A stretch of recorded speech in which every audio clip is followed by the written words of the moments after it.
friend of mine asked me where my intro song is taken from. I told him it's the theme from The Doctor. And he asked, "The Doctor? What Doctor? Doctor Who?" And I laughed. Seriously, it's a remix from the BBC series Doctor Who, one of my personal favorites. What is Doctor Who about, you might ask? Well, this question is kind of hard to answer. First of all, we have to say who the Doctor actually is.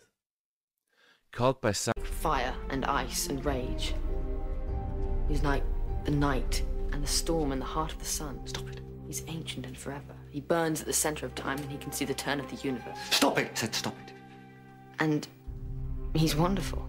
He's the last of an alien race, called the Time Lords from the planet Gallifrey.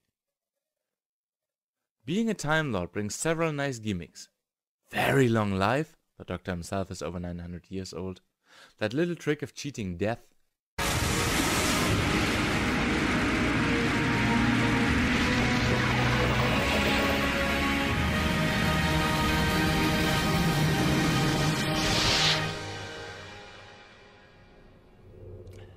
Hello. Okay. New teeth. That's weird. And in case of the Doctor, the TARDIS. Time and relative dimensions in space. With the TARDIS you can travel through time, you can travel through space, and the best thing...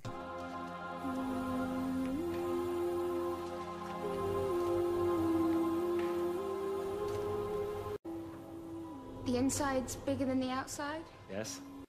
Being able to travel through time and space brings a lot of possibilities for a plot, because the writers could do anything they want. And I mean literally anything. During the series, I take the seasons from 2005 for example resources. We get the sci-fi. This is the year 5.5/Apple/26, 5 billion years in your future. We get horror.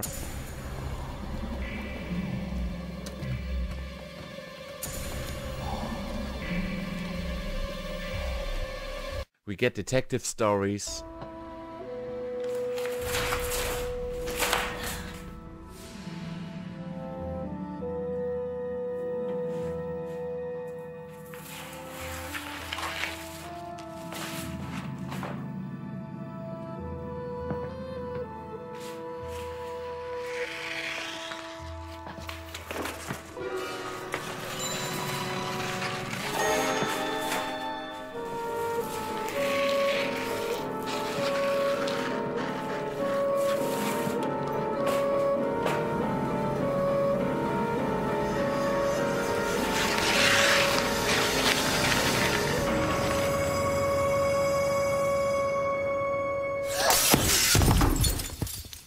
So much more.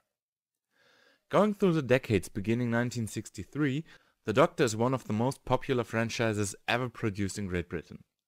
Having so much potential, it is natural that, besides the merchandise, there are audiobooks. Since there is a humongous number of audiobooks playing in the Doctor Who universe, I will focus in this episode on Doctor Who and the Pirates from 2003 and Pest Control from 2008. As far as I can tell, Doctor Who and the Pirates is not connected to the TV series, while Pest Control is somewhere in the timeline of season 4 of the 2005 series.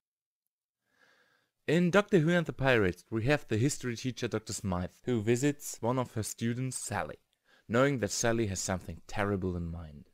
Sally, it's Dr. Smythe. I know you're in there. Come on, open up, there's a good girl.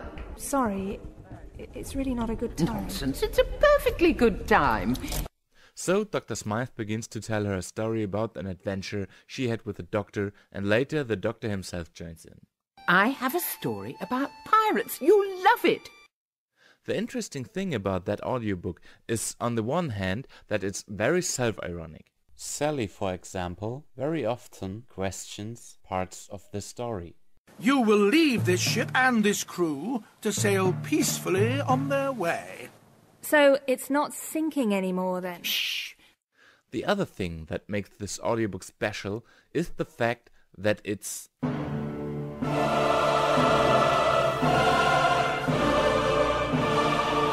a musical episode.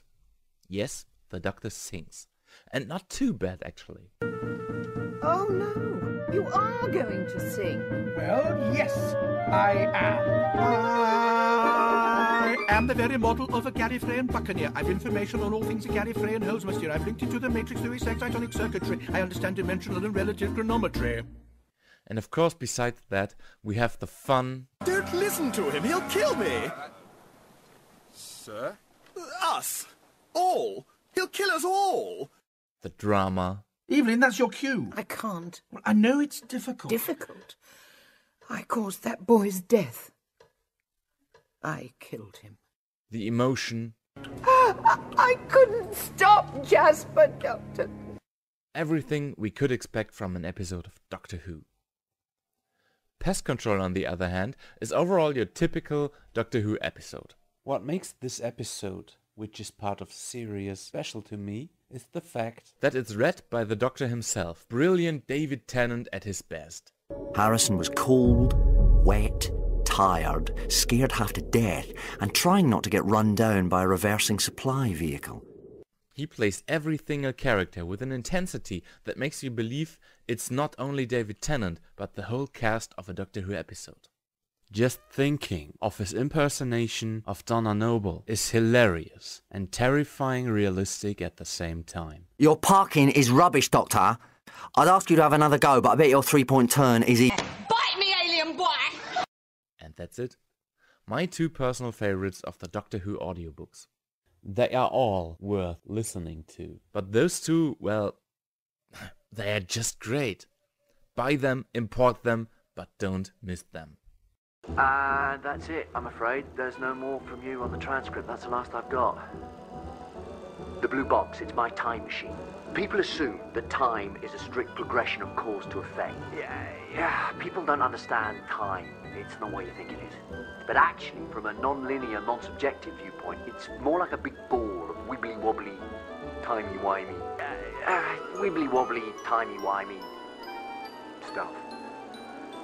Are you going to read out the whole thing? Don't even blink. Blink and you're dead. Don't look away and don't blink. I'm sitting in the TARDIS now, and I'm going to wind up soon, but not before I make a few strange noises with my mouth that will go somewhere along the lines of bingle-bongle, dingle-dangle, Yikediduh, Yikedidah, ping-pong, Lippitappitootah. It got away from me.